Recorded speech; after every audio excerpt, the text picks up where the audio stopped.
Assalamualaikum warahmatullahi wabarakatuh. Innal hamdalillah nahmaduhu wa nasta'inuhu wa nastaghfiruh wa na'udzu billahi min syururi anfusina wa min sayyiati a'malina may yahdihillahu fala mudhillalah wa man yudlil fala hadiyalah. Asyhadu an la ilaha illallah wahdahu la syarikalah wa asyhadu anna Muhammadan abduhu wa rasuluh. Allahumma sholli ala Muhammad wa ala alihi wa sahbihi ajmain. Jamaah rahimahullah, marilah senantiasa kita panjatkan syukur kita kepada Allah Subhanahu wa taala, Zat yang telah menciptakan kita dan telah menurunkan ajaran lewat Rasul-Nya sebagai amanah yang harus kita gunakan, kita pegang untuk mengabdi, sehingga pada saat kembali kepadanya kita dimasukkan sebagai golongan dari umatnya yang patuh kepada aturan yang telah diturunkannya tersebut. Salawat dan salam semoga dilimpahkan kepada junjungan kita Nabiullah Muhammad sallallahu alaihi wasallam, khairun umat, sebagai suri toladan bagi kita semuanya, yang tidak hanya kita sebagai seorang Islam yang harus beriman kepadanya sebagai Rasul terakhir, tapi juga kita harus teguh untuk ittiba terhadap apa-apa yang telah dilakukan oleh Rasulullah dalam melaksanakan segala hal yang diperintahkan oleh Allah Subhanahu wa taala. Jamaah yang tak lupa, marilah kita doakan saudara-saudara kita nun jauh di sana, kaum muslimin di Gaza. Sudah lebih dari setahun, 7 Oktober 2023, dan sekarang sudah hampir masuk ke bulan Desember 2024. Lebih dari 354 hari, setiap hari dibom, yang jumlah bomnya itu sekian kali dari bom yang telah dijatuhkan oleh Amerika, baik di Hiroshima maupun di Nagasaki. Semuanya tidak berkutik, termasuk kita umat Islam. Hanya mendengarkan berita paling berbela-sungkawa. Korban setiap hari sudah demikian banyak, lebih dari 42.000 orang. Sebagian besar adalah saudari-saudari kita, akhwat dan putra-putrinya yang tidak berdosa tentu saja. Dan si pengebom itu bagaikan tidak hanya binatang atau setan kelas wahid yang tidak peduli. Kemarin, 2 hari yang lalu, mereka menghentikan pemboman ke Lebanon. 1 hari atau 1 bulan lah, 3.000 orang meninggal dibom oleh Yahudi laknatullah. Jadi wajar kalau lebih dari 42.000, karena kan sudah 13 bulan dibom. Entah sampai kapan kekejaman itu akan dihentikan. Jamaah rahimahullah. Nah, Rasulullah SAW pada saat perang Uhud sebenarnya kan perang besar pertama. Yang peperangan sebelumnya, yaitu Badar. Perang Badar itu sebetulnya tidak perang yang sesungguhnya, karena yang dilawan itu adalah pengawal perdagangan. Tentu saja mereka bersenjata, terlatih dan sebagainya, tapi tidak merupakan suatu pasukan yang telah siap untuk melawan kaum muslimin. Dan mereka Badar mengalami kekalahan. Orang-orang Quraisy itu sakit hati betul. Kan Rasulullah itu hijrah seolah-olah kan kemenangan bagi Quraisy, seolah-olah kan Rasulullah terusir bagi orang Quraisy, padahal kan tentu saja tidak. Nah, dengan demikian pada saat perang Uhud itu Rasulullah itu merancang dengan baik kira-kira apa-apa yang harus dilakukan, mengingat orang Quraisy itu demikian dendam. Nah, kita tahu bahwa Rasulullah menempatkan pasukan pemanah di Gunung Bukit di daerah Uhud itu, yang kemudian diwanti-wanti untuk tidak meninggalkan bukit tersebut apapun yang terjadi. Dan kita semuanya tahu sejarah bahwa pada akhirnya pasukan pemanah tersebut meninggalkan atau melanggar pesan yang disampaikan, yang diminta oleh Rasulullah. Dan kita juga tahu bahwa di luar takdir itu Rasulullah kan akan wafat oleh serbuan kaum Quraisy yang demikian gegap gempita karena telah menguasai bukit strategis di mana sebelumnya dikuasai atau ditempati oleh pasukan pemanah kaum muslimin. Jamaah rahmatullah.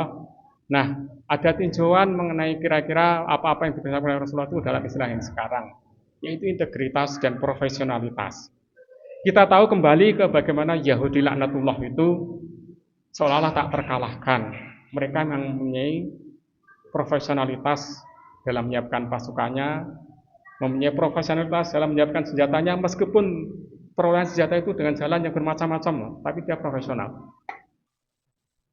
Pasukan pilot pesawat tempur terkini, pilotnya pilot yang terlatih. Karena itu pada saat mereka dulu pernah dia menyerbu ke NTB di Afrika Barat, itu nggak ketahuan. Kemarin juga membom Teheran juga tidak ketahuan. Ketahuan setelah terjadi dampak dari pemboman tersebut. Nah, di dalam agama kita sebetulnya kan Rasulullah juga memesankan seperti kata yang dicontohkan pada saat perang Uhud, itu seorang muslim itu harus mempunyai profesionalitas di dalam melaksanakan apa-apa yang jadi kewajibannya. Nah, selain profesionalitas, sekarang umum kan diawali dengan adanya integritas. Integritas itu apa? Integritas itu adalah suatu sikap yang bertanggung jawab, intinya seperti itu. Suatu sikap yang akan memegang amanah dari apa-apa yang telah disampaikannya atau disetujuinya. Sekarang ini kan biasanya kan hasil pilkada, kemarin kita melaksanakan pilkada, dulu beberapa bulan yang lalu itu pilpres, terus kemudian ada fakta integritas. Pilkada nanti juga mungkin ada fakta integritas. Itu apa fakta integritas itu? Itu kalau mereka sudah menerima amanah yang telah dicarinya, kalau pil-pilan itu, atau yang diinginkannya, itu dia harus memegang ada beberapa parameter atau beberapa uraian-uraian, beberapa kewajiban-kewajiban yang harus dilaksanakan. Nah, kita sebagai orang Islam, sebetulnya Allah Subhanahu wa Ta'ala juga telah memesankan kepada kita semuanya, mengamanahkan kepada kita semuanya, yang sedikit atau banyak, nanti itu adalah berkaitan dengan integritas kita sebagai makhluk. Wa ma khalaqtul jinna wal insa illa liya'budun, misalkan seperti itu. Sebagaimana tercantum di dalam surat Ad-Dariyat ayat 56. Jadi Allah itu menciptakan jin dan manusia kita ini adalah untuk berbakti kepadanya. Itu adalah suatu yang disampaikan oleh Allah melalui Al-Quran. Nah, kita, ruh yang ada di dalam diri kita, itu sebetulnya telah membenarkan status tersebut sebagaimana tercantum di surat Al-A'raf 172, surat 7, 117, alastu bi rabbikum qalu bala sahidna. Jadi ruh itu telah menyetujui janji ataupun permintaan Allah ataupun statement dari Allah, alasta bi rabbikum, bukankah aku ini Rabbmu, bukankah aku ini penciptamu? Rabb itu pencipta dan pemilik. Qalu bala sahidna, ya, kami telah menyaksikan. Nah, dengan demikian, maka pada saat di surat Az-Zariyat al-56 itu, wa ma khalaqtul jinna wal insa illa liya'budun, jadi ruh kita ini sudah menyadari bahwa kita harus memegang amanah sebagai makhluk. Nah, dengan demikian, maka di dalam surat Al-Baqarah 208, ya ayyuhalladzina amanu udkhulu fis-silmi kafah. Itulah konsekuensi dari integritas kita sebagai makhluk, harus masuk ke dalam Islam itu secara wala tatabi'u khutuwatis syaitan. Jika kamu tidak masuk secara keseluruhan, itu maka otomatis itu akan mengikuti langkah-langkah syaitan. Jamaah rahimakumullah.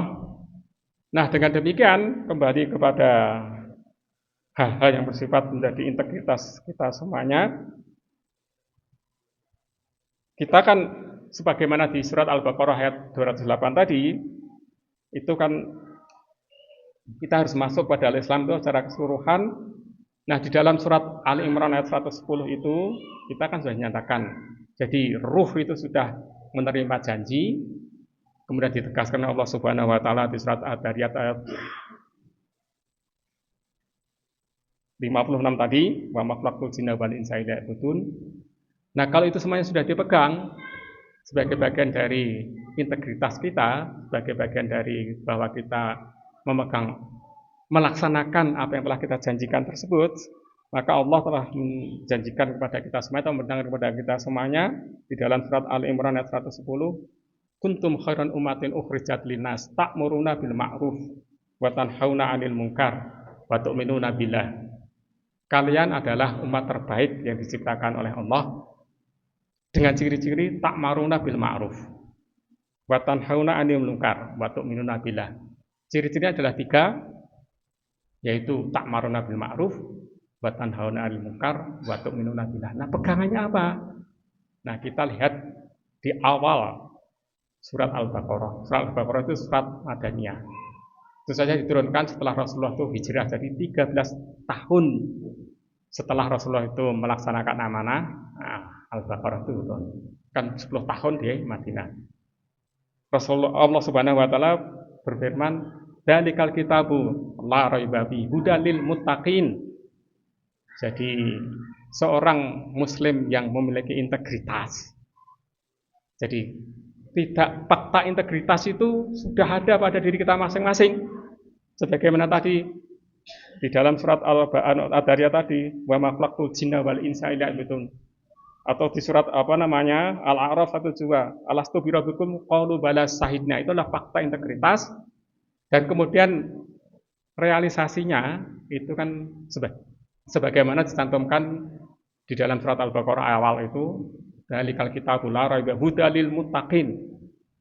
Jadi kita kan tersebutnya dijelaskan alladzina yu'minuna billahi wa bil yaumil akhir wa ma hum bimu'minin, dan seterusnya. Jadi itu adalah ciri-ciri daripada mereka-mereka yang memegang teguh integritas yang dulu telah kita jawab di dalam surat Al-A'raf 172 itu adalah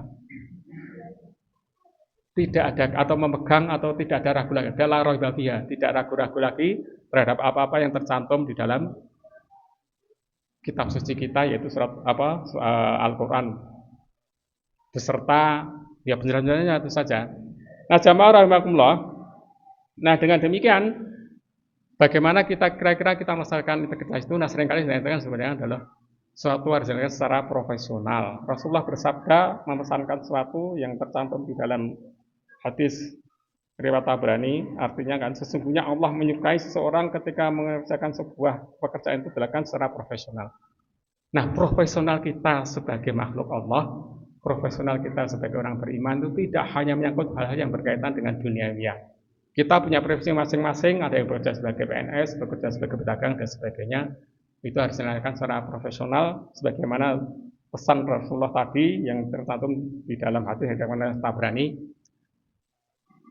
Nah, kembali, ini orang kafir kok bisa menang, misalnya seperti itu, karena dia melakukan secara profesional.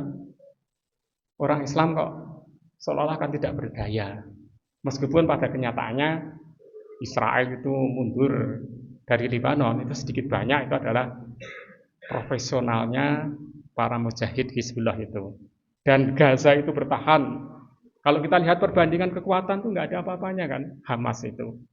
Tapi pada akhirnya kan dia bisa bertahan setahun lebih meskipun dengan pengorbanan yang demikian banyak. Nah, jamaah rahimahullah, Ibnu Abdul Bar itu menafsirkan profesionalitas di dalam ubudiyah itu, di dalam profesionalitas seperti yang disampaikan oleh Rasulullah itu, yaitu yang tadi saya sampaikan, yaitu sesungguhnya Allah menyukai seseorang ketika mengerjakan sebuah pekerjaan dilakukan secara profesional. Nah, pekerjaan itu kalau menurut Ibnu Abdul Bar itu tidak hanya menyangkut pekerjaan yang bersifat duniawiyah, tetapi juga menyangkut hal-hal yang bersifat ibadah. Nah, dengan demikian mari kita introspeksi diri kita masing-masing. Ibadah rutin yang kita laksanakan itu kan sholat. Sholat itu kan tidak ada syarat. Saum juga. Syarat saum pun masih ada ada rukhsah. Sholat rukhsah itu, tapi rukhsah nggak boleh tinggal. Sholat nggak boleh tinggalkan. Sahum ibu-ibu boleh meninggalkan, sholat tidak. Nah, dengan demikian kalau menurut tafsiran dari Ibnu Abdul Bar dalam melaksanakan ibadah, kalau misalkan kegiatan sehari-hari itu kan ibadah juga, tapi ghair mahdoh, itu harus dilakukan secara profesional, dan sudah terbukti. Mereka-mereka yang melakukan profesional itu pada akhirnya mereka-mereka yang akan dalam tanda petik mencapai kejayaan duniawiah. Kita lihat dalam sejarah dulu umat Islam itu menguasai dari Spanyol sampai sebelah baratnya India, dan itu bertahan cukup lama, di mana bangsa-bangsa lain itu mengakui kekuasaan tersebut. Nah, pada akhirnya kan setelah dilakukan secara profesional, kegiatan dunianya. Nah sekarang kalau kegiatan ibadah yang sifatnya mahdoh, sholat terutama. Tadi kan diumumkan oleh Mbak Acara, Pak Irwin bahwa bagaimana kita melaksanakan sholat Jumat atau menjelang sholat Jumat untuk mengisi saf yang di depan dan sebagainya. Untuk tidak kalau sekarang ini kan godaan kita kan adanya HP, boleh tidak misalkan pada saat khutbah itu memegang atau dia melihat HP, misalkan seperti itu. Itu adalah bagian dari profesionalitas kita dalam beribadah. Jadi tidak hanya mengangkut hal-hal yang sifatnya itu ghair mahdoh, kadang-kadang kita lupa dengan sifat-sifatnya mahdoh. Nah itu kadang-kadang terus kemudian secara syar'i dinyatakan ittibai Rasulillah. Rasulullah itu berpesan bahwa kita menegur mereka yang membuat suara itu aja tidak boleh. Nah terus kemudian dulu zaman dulu saja belum ada sesuatu yang mengganggu HP, belum ada. Nah sekarang kan sudah ada gangguan-gangguan yang semakin banyak. Nah itu kemudian dengan demikian maka pesan Rasulullah tadi bahwa Rasulullah itu menyukai sesuatu, mengerjakan sesuatu secara profesionalitas di dalam ibadah mahdoh itu, ya kalau garis besarnya ittiba Rasulullah. Kalau misalnya dalam Jumatan mengisi saf atau sholat lah, itu adalah mengisi saf yang paling depan, safnya rapi dan sebagainya, mendengarkan khotbah kalau untuk Jumatan dan sebagainya. Dan hal-hal yang lainnya, ibadah-ibadah yang seolah-olah itu mahdoh, tetapi dampaknya juga pada hal yang sifatnya ghair mahdoh, zakat misalkan, zakat mal. Nah zakat mal itu kan sesuatu yang dulu sangat ditekankan oleh pada saat Rasul jelas. Tapi pada saat Khalifatul Rasyidin ya Abu Bakar sebagai khalifah. Nah itu aturan negara itu demikian keras. Jadi pelaksanaan zakat mal itu didasarkan zaman sekarang istilahnya itu adalah berdasarkan kepada undang-undang yang ada sanksi hukumnya. Di kita tidak ada. Di negara kita tidak ada sanksi hukum orang nggak bayar zakat. Padahal sanksi hukum nanti di akhirat ada. Di kita tidak. Contoh yang lainnya di kita nggak ada sanksi hukum kalau seseorang itu minum minuman keras atau khamar. Sanksi hukum akhirat ada. Nah, profesionalitas seorang Muslim dalam melaksanakan ibadah-ibadah yang seperti itu, nah tentu akan memberikan dampak bagi tadi. Kuntum khairan ummatin ukhrijat linnas. Jadi khairan ummatin ukhrijat linnas itu hanya bisa diperoleh dengan cara-cara yang profesional. Sebagaimana parameter-parameter kegiatan duniawiyah itu hanya bisa diperoleh dengan cara-cara yang profesional. Pilot Ukraina yang sekarang dapat pesawat F-16 itu pesawatnya negara barat. Mereka nggak terbiasa, mereka menggunakan pesawat buatan Rusia. Toh padanya juga butuh waktu lama. Dan itu tidak dinyatakan belum seprofesional pilot-pilot barat. Tentara-tentara Israel lebih profesional dibandingkan tentara negara Arab barangkali seperti itu. Nah dalam ibadah sama. Jadi mari kita mencoba untuk profesional dalam melaksanakan ibadah kita, ibadah apapun. Meskipun dampaknya itu tidak selalu bisa kita rasakan segera. Profesional dalam profesi pekerjaan kita itu dampaknya ada. Pangkatnya nggak naik-naik, gajinya tidak naik, insentif tidak dapat dan sebagainya. Tetapi kalau kita tidak profesional dalam hal yang sifatnya ibadah mahdoh, dampaknya nggak sekarang. Meskipun kadang-kadang ada dampak-dampak ruhaniyah yang bisa dirasakan. Orang tidak bayar zakat tidak akan ada dampaknya. Orang minum al-khamar tidak ada dampaknya dan sebagainya. Orang memakan hal yang tidak halal haram tidak ada dampaknya dan sebagainya. Orang korupsi dampaknya itu hanya bisa dijangkau oleh hukum yang ada di suatu negara atau hukum positif. Tapi dampak yang lebih keras kan itu sebenarnya kan korupsi itu mengambil hak adami. Hak adami itu menurut Rasulullah itu kan itu tidak bisa selesai bahkan dengan taubatan nasuha, apalagi hanya di penjara. Hak adami itu harus diselesaikan dengan mereka-mereka yang dirugikannya. Semoga fenomena-fenomena kejadian-kejadian yang ada di dunia ini, baik yang ada di negara kita maupun di negara-negara atau di daerah lain, itu bisa memberikan suatu gambaran kepada kita semuanya. Mari kita profesional dalam beribadah, baik ibadah yang mahdoh maupun ibadah yang ghair mahdoh. Aku qouli hada astagfirullahu li wa lakum.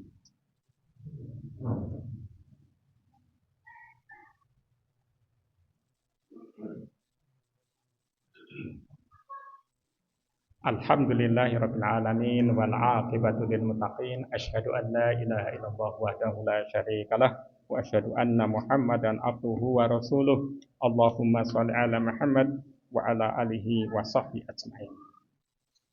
Jamaah rahimakumullah, ada satu lagi hadis Rasulullah yang berkaitan dengan bagaimana sesuatu hal atau suatu hal bisa dilakukan secara profesional, yaitu hadis dari Bukhari yang artinya apabila suatu urusan diserahkan kepada bukan ahlinya, maka tunggulah kehancurannya. Nah, ini memang lebih banyak berkaitan dengan hal yang sifatnya duniawi. Apapun urusan itu, urusan negara, kalau tidak serahkan kepadanya, ya tunggulah kehancurannya. Kita kadang-kadang memang agak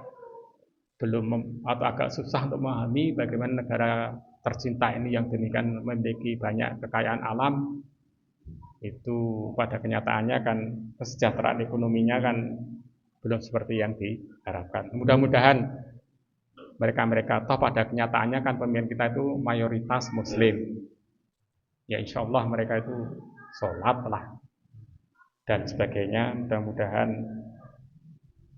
berkenan untuk mengingat hadis yang disampaikan oleh Rasulullah lewat Bukhari tadi, bahwa urusan apapun itu kalau diserahkan bukan karena pada ahlinya, maka kehancuranlah yang pada akhirnya akan dihasilkannya.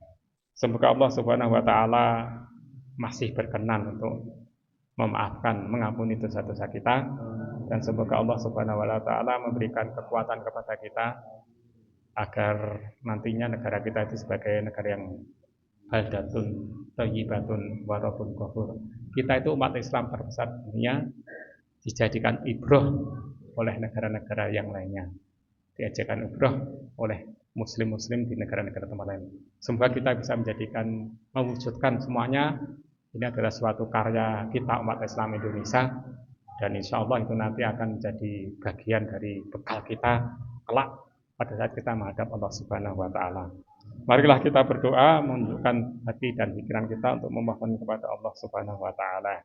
A'udzu billahi minasyaitonir rajim. Bismillahirrahmanirrahim. Allahumma shalli ala Muhammad wa ala alihi wa sahbihi ajmain. Rabbana la tuzigh qulubana ba'da idh hadaitana wa hab lana min ladunka rahmah innaka antal wahhab. Rabbij'alni muqiimas shalah wa min dzurriyyati rabbana wa taqabbal du'a. Rabbana firli wali walidayya warhamhuma kama rabbayani shaghira. Rabbana firli wali walidayya walil mu'minina yauma yaqumul hisab. Rabbana fir lana wa li ikhwanina alladziina sabaquna bil iman wa la taj'al fi qulubina ghillan lil ladziina amanu rabbana innaka ra'ufur rahim. Allahumma inna nas'aluka ilman nafi'an wa rizqan thayyiban wa amalan mutakabbalan. Allahumma ya muqallibal qulub tsabbit qalbi ala dinika wa ala ibadatik. Rabbana atina fid dunya hasanah wa fil akhirati hasanah wa qina adzabannar. Subhana rabbika rabbil izzati amma yasifun wa salamun alal mursalin walhamdulillahi rabbil alamin. Wa aqimus shalah.